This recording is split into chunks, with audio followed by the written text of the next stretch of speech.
Let's go ahead and look at the gear.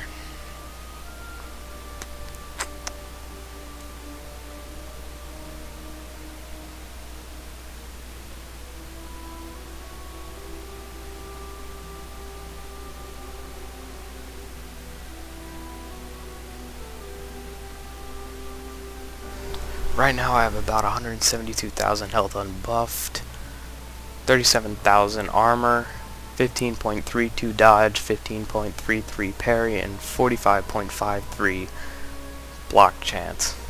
As a tank, you want to have your dodge and parry chance as close as possible to avoid diminishing returns so that you won't be able to do any avoidance for a short period of time.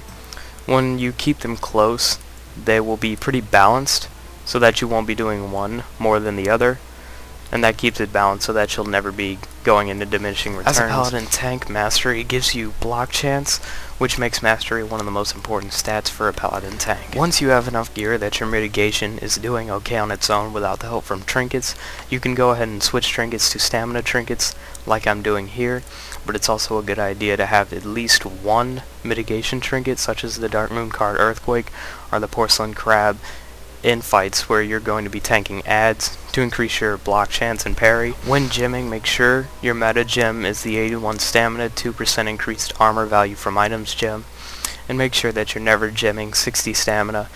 It's okay to use 20 parry, 20 dodge, or 20 mastery with 30 stamina gems, as these are also giving you mitigation, which in most cases is more important than stamina. Whenever tanking, it's very important to have Flask of Steel Skin, which increase your stamina by 450 for 1 hour, which adds up to about 9,000 health.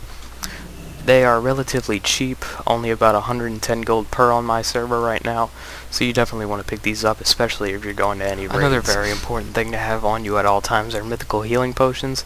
These heal for about 22,000 health and can pretty much save you in desperate situations. There's never one specific way to reforge your gear. To be the best tank that you can, you're definitely going to need to reforge your gear every time you get a new item to keep your stats balanced and keep everything where it needs to be. When tanking, you're never going to be using one specific aura. Depending on what you're fighting, you're going to want to switch between Resistance Aura for reduced magic damage and Devotion Aura for reduced melee damage. Unless you're in a raid group, or even a group with more than one Paladin, or a group with a Shaman, and then just spread out your auras as much as possible to get all the buffs that you can. The enchant for your helmet is going to be the 90 stamina and 35 dodge rating from the Earthen Ring Reputation. For your shoulders, it's going to be the tanking enchant from the Therazane Reputation. I'm not exalted yet, so I'm using the lower one. For your chest, it's going to be the 75 stamina. Bracers, I use 40 stamina. There are other ones that you can get over this, such as 40 strength, but I prefer this one. On your weapon, you're obviously going to get Windwalk. On your shield, get 50 mastery. On your hands, you can either go with 50 mastery for some block chance, or if you're having issues with threat, get Armsman, which increases threat by 2% and gives you 10 parry. On your belt, use the Eternal Belt Buckle to get another socket. On your legs, use the 145 stamina, 55 dodge. On your boots, again, there are multiple ones. Well, this has been part 1 of the Paladin tanking guide. This basically goes over your glyphs and chants, gems, different things like that to get you ready to actually tank some stuff. Part 2 is going to be coming out shortly with actual tanking footage and what spells and cooldowns you should be using and when.